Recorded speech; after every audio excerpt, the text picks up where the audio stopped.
Les vraies voix Sud Radio, 17h-19h, Jean-Marie Bordry. Les vraies voix Sud Radio avec Philippe David, Philippe Bilger et Françoise Degois. France, ton vaccin fout le camp.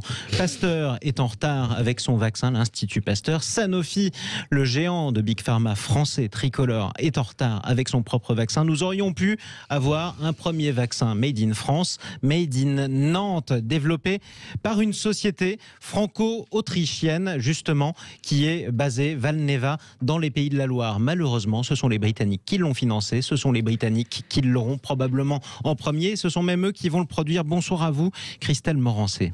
Bonsoir. Vous êtes la présidente Les Républicains de la région Pays de la Loire. C'est dans votre région qu'aurait pu naître le premier vaccin Made in France. Ce ne sera pas le cas. Votre première réaction?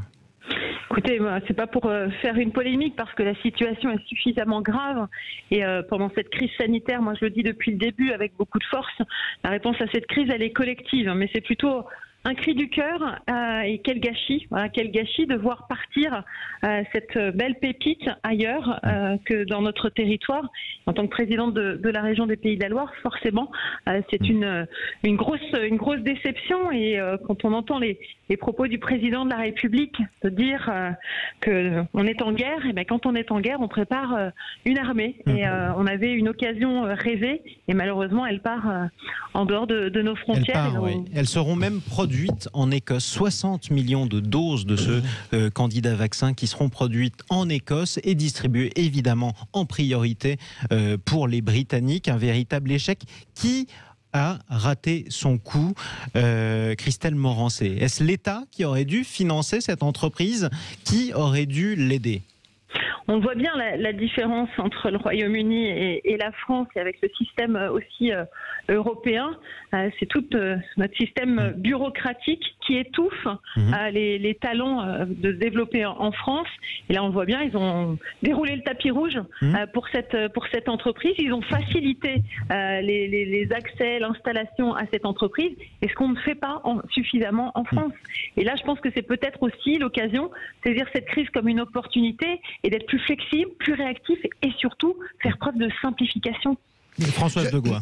Pardonnez-moi, Madame la Présidente, je pense que le problème, en fait, n'est pas du tout... il est un peu dans l'administratif, mais il est surtout dans tout ce qu'on a perdu depuis 20 ans. Les pays anglo-saxons ont une vertu que nous n'avons pas, et d'ailleurs les grands pays d'Asie aussi, à commencer par le Japon, à continuer par la Chine, ils font de la recherche appliquée, déjà, et en plus de ça, il y a un lien fluide et permanent entre les universités, le public et le privé.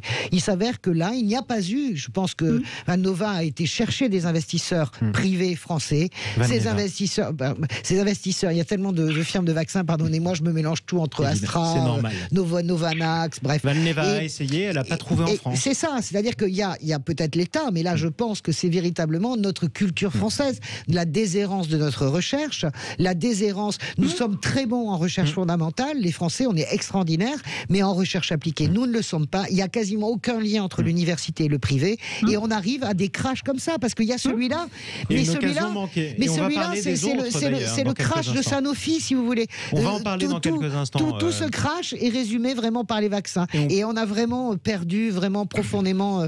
On a beaucoup perdu, en tout cas, et là, une belle occasion. Christelle Morancé, quand avez-vous compris que cette pépite, dans votre région, Valneva, allait vous échapper? Ah, mais là, il y a quelques jours, j'ai découvert comme... Voilà, devant le fait accompli, mais je partage totalement ce qui vient d'être dit. Mais on a aussi cette complexité vis-à-vis de nos entreprises pour qu'elles se développent. C'est excessivement long. Nous, la région, nous gérons, notamment pour les entreprises, les aides au niveau de l'Europe. Moi, je suis sur le terrain régulièrement, et quand les chefs d'entreprise me disent, pour pouvoir bénéficier de ces aides de l'Europe, on a besoin de passer par un cabinet extérieur. C'est la croix et la bannière, c'est vrai. C'est vrai, vous avez raison. On marche sur la tête, et maintenant, il faut faire preuve de bon sens, et c'est pour ça que j'insiste sur le côté simplification. Madame, oui, vous avez raison. C'est ce qui doit nous animer, et là très clairement le Royaume-Uni a été déroulé souple le tapis et dynamique. rouge. Voilà, et ils ont eu beaucoup de livres sterling. Non, mais les fiascos ne sont pas que sur les vaccins, parce que je vous prends un exemple dans une autre région dans le Nord, il y a une société qui s'appelle Mako Pharma qui a refait des masques FFP2. Vous savez combien ils ont eu de commandes publiques?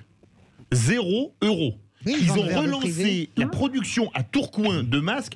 Cette crise, et je le dis rapidement, c'est le fiasco de la fonction publique française et de la haute fonction publique. Je crois pas. À quoi servent les gens des ARS qu'on a créés il y a quelques années alors qu'ils laissent passer des trucs pareils? Christelle C'est Morançais. absolument dingue.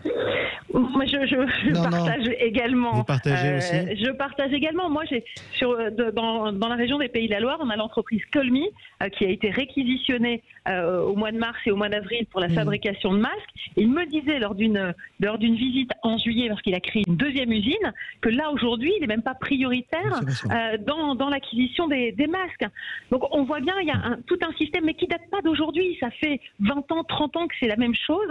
Et là, c'est peut-être l'occasion, après cette crise, parce que chaque chose en son temps aussi, de tirer les leçons et de saisir cette crise comme une opportunité et de balayer tout ce qui nous étouffe depuis plus de 20 ans. Philippe Bilger? Madame la Présidente, il y a une notion que vous avez évoquée et qui m'intéresse. La crise depuis le mois de mars 2020 a révélé une incroyable propension au retard du pouvoir politique, et le retard français ne date pas de cette crise. Il existait avant. À votre avis, pourquoi la France est-elle si lente pour faire passer de ce qui est nécessaire sur le plan opératoire? C'est tout de même invraisemblable. Je pense au vaccin, bien sûr, je pense à d'autres choses. Nous sommes trop lents, la politique sur les frontières, il a fallu attendre un an. Est-ce que la France est fatalement vouée au retard, à votre avis? Christelle Morançais. Bien, écoutez, je ne peux pas prendre comme une fatalité. Je pense que ce qui s'est passé dans le passé, c'est le passé. Maintenant, il faut surtout se tourner vers l'avenir et se dire maintenant, qu'est-ce qu'on fait?